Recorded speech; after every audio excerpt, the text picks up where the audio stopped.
Hello, welcome back to the channel. So there is kind of a lot of negative sentiment for StarRail right now, and while a lot of my videos are sort of more negative, I do think that I am generally more positive on the game than a lot of people are right now, because I do think a lot of people do kind of exaggerate the problem or just kind of complain for the sake of complaining. I at least tried to see where the devs were coming from when I talk about things, But to try to bring a bit more positivity, I thought it would be fun to look at all the characters in the game and see what are the best designed characters in the game. Now, I do want to say that this is purely talking about gameplay, because who is the best from a character design perspective is insanely subjective, and I just do not have the knowledge for that. So I'm going to go through each path one by one and talk about what I think is the best designed character for the respective path. So we're going to start with, the ones that have less characters and then work our way up from there, starting with Remembrance.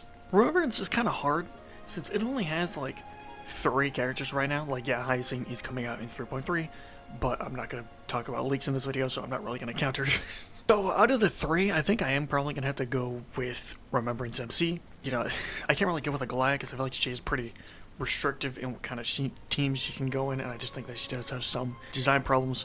And Casterus has the whole global passive thing, so I can't really pick her. I'm gonna be honest, if she didn't, I might actually do pick her. Remembrance MC is just a good character, they can fit onto a bunch of teams. They're pretty easy to build. Being a free action advanced character is great. They also are right now one of the only real accesses to true damage that we have, and that being free is really good. Besides maybe Triby's E1. Remembrance MC is just proof that Hoyo can make good free or 4-star characters. They just don't do it that often for some reason.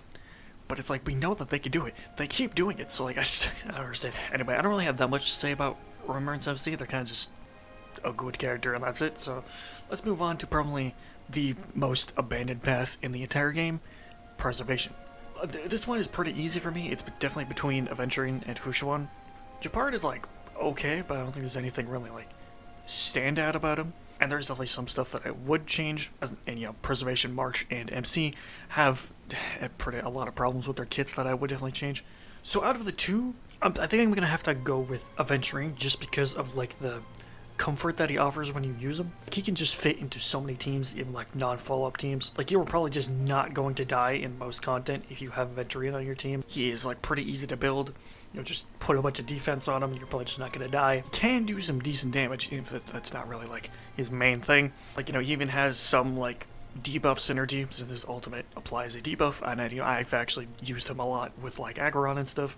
The only team you wouldn't really want to use him in is I don't know, Casterus, and that's kind of it. I don't mainly teams that want to use their health, and then you would mainly use a healer. But besides that, you would basically want to use Aventurine in every team if you can. I can see the argument for Fushuan as well, since she does, her job of absorbing damage pretty well. She does have a bit more of a unique place in the game as opposed to Aventurine, because shielding is kind of a less unique mechanic. The only reason I didn't pick her is because you do kind of need to skill a lot to keep up the field. With Aventurine, you don't really need to skill all the time in order to keep his shield up. But that's not necessarily a bad thing. I just think it makes Fushuan a bit harder to use than Aventurine, so that's why I think I picked Aventurine over her. But I could see an argument for either one, Now, keeping in theme with sustains, let's move on to Abundance. Abundance is weird because most of them, besides Natasha and Bailu, I don't really have much of a problem with, but at the same time, I don't really think any of them have that amazing of kit design either. None of them I think are that impressive to me. If I had to pick one, I'll probably go with maybe Ho-Ho, since she feels a bit more unique, being a mix between a healer and a support. She's also one of the few characters who can give energy to the team. She feels her kit is very cohesive. There's not really anything that I would really take out, The only maybe part would be her A4, since it is nice, but it does kind of just feel a bit random with the rest of her kit. I could also maybe see the argument for Gallagher as well, since he is in almost every team right now, and he is very good. And it is pretty great to have an accessible option, since he is a 4-star. The only reason I'm not really sure about picking him is because I do feel he can be harder to use, since most of his healing is from his ultimate, and the timing can be a bit weird sometimes. And also sometimes you just don't have his ultimate up, and you might just not be able to get his healing off, so you might just die. But besides that, he is pretty great, but I do think I Ho a bit more, just because she feels like a bit more unique compared to a lot of the other healers in the game, you know? But I don't know, I can see an argument for most of them, to be honest. Moving on from sustains, we have our first DPS path with Erudition. Now, I'm gonna be honest, I think that Erudition has probably the best set of characters in the game. Like, they're almost all at least, like, decent, with the exception of, like, maybe, like, Chingchui, just because I think her damage is just kind of falling off, and she just doesn't really do enough damage anymore. I'm also, Remembrance. I'm not going to pick an Axo since he isn't out yet, so I don't really think it would be fair to pick him. So out of the ones that are in the game, I'm actually going to go with a bit of a weird one. I'm going to pick Argenti. Like, yeah, he isn't, like, the most insane character out there, but, like, everything in his kit, makes sense for him to do. He does more damage the more enemies he hits, he gains more energy the more enemies he hits. He is, like, pretty flexible in what team he can use. Like, he is, like, mainly good in Pure Fiction. But I do kind of like that more since, like, it's clear what he's designed for, And that's just for Pure Fiction, and, to just hit a lot of enemies really hard, But to be honest, I feel like you could go with most of the characters in Erudition, because I feel like I do like them all a lot. Small Herda is also pretty great. Himiko is pretty good as well, with her sort of, like, working with Break as well. Jinyuan is a pretty interesting with him just getting buffed, like, every single place.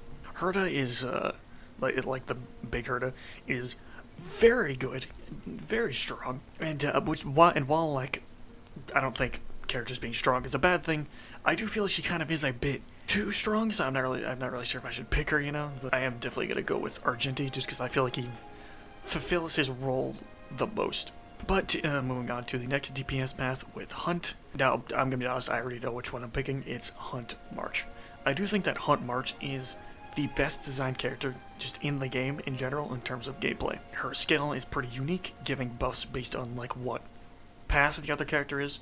She can work with both follow-up and break, with the different buffs she gives with her A6 and just being able to, reduce the weakness type of what characters her skill is on. And which, I think is the best way to do that kind of mechanic, because a lot of characters can just break regardless of type, which I think just kind of feels like it invalidates the point of weakness types. But like this sort of thing I do like because it allows March to break more than just imaginary, but doesn't just completely invalidate the whole system. Like, she also has like a bit of like RNG in her kit, but it doesn't feel like super detrimental if you don't get the RNG. She can do pretty great damage as well. She can pretty versatile, can fit into like many teams. There's not really anything in her kit that I would like take out or change. She just feels like an example of how to design a good 4-star.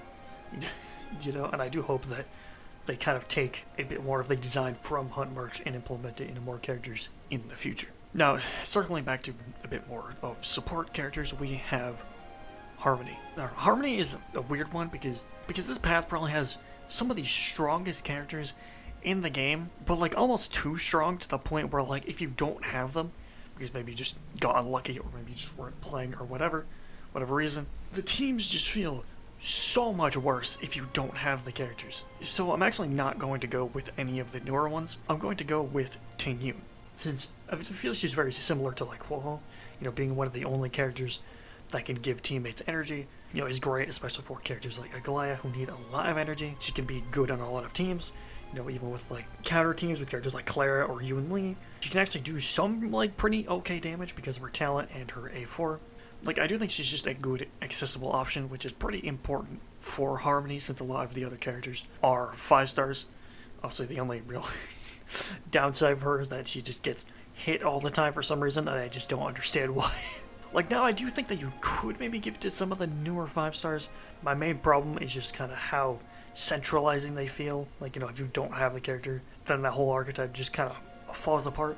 But I don't think this is anything that their design is that bad. I just think that the power level of them is a bit too high. So I think that you could maybe give it to like Tribute or something as well, or even like Ron May. But I'm just gonna stick with Tingyun just because I feel like she is like the best option if you don't have those characters. Moving on to kind of like the weird path, we have Nihility.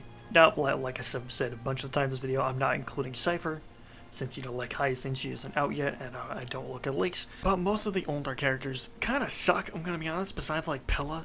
So it's definitely, like, not them. So I'm gonna have to, like, probably go with an underrated pick and go with Jiaoqiu. Like, even though he's a bit more on the niche side, I do think he is very underrated. Like, he is mainly Acheron support, which, he is very good at, but he can also be, okay with, like, Dot and, with characters that mainly use their ultimate for damage. And to be honest, I do think he's one character that will get better with time as we get more characters that have, like, ultimate damage synergy and just synergize with, like, the debuffs and stuff. Because I do think that his actual, like, kit design is very good. He just isn't really used that much because there just aren't really that many characters that synergize with him right now. Because if you look at, like, his actual kit, like, the design of it is pretty good, like, his skill, it makes sense, everything that he does. Like, basically everything feels cohesive. He just doesn't have that much synergy.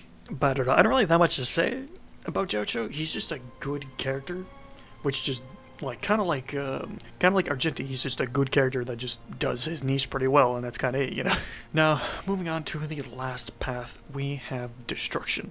Now, Destruction is probably the most inconsistent path in the whole game. It is all over the place in both power level and design. It has some of the worst characters in the game and some of the best. Like having both, like, Arlen and Firefly is just insane. Like, but if I had to pick one, I'm definitely gonna have to go with Yoon Lee. I feel like Yoon Lee is the perfect example of a character that is just good, but just not, like, overpowered, Like, she has pretty good synergy with a lot of follow-up stuff. She can do pretty well in basically all of the modes. She has some self-sustain in her kit. With, like, the healing, the only real downside is maybe, like, you do need some pretty good timing with her ultimate, kind of like Gallagher, or it could go to waste. You do kind of need, like, Lynx if you don't have, her light cone. But unlike a lot of the Harmony characters, I don't mind this as much since you can get Lynx for free. Yoon Lee, this is going to sound kind of weird, Yoon Lee does kind of feel like what the devs wanted Clara to be, but just didn't really know how to design it yet. I feel like she is, like, the best design that they could do for a counterattack character, Now, these definitely aren't, like, the only characters I could have mentioned. I do think that there are a lot of characters that could be talked about. These are just the ones that I thought of. And while I did mainly talk about some, like, older characters, I do like a lot of the newer characters' kit designs, even if they are, like, very strong. Because it's fine for new characters to be strong. I think the problem is mainly just if the older characters don't really have a place, or if the content just isn't really designed to allow them to keep up. I think that's when it is a problem. But I don't think that the actual, like, kit design of a lot of the newer characters is bad. Like My Day, for example, I actually really like My Day. Like, I know a lot of people didn't really like his, like, auto battle thing, but I do think, I like it. It makes it a bit more unique, and I do think it makes sense for his kit and, like, what he wants to do. But what do you guys think are some well-designed characters? Let me know in the comments below. Like, subscribe, and I will see you in the next one.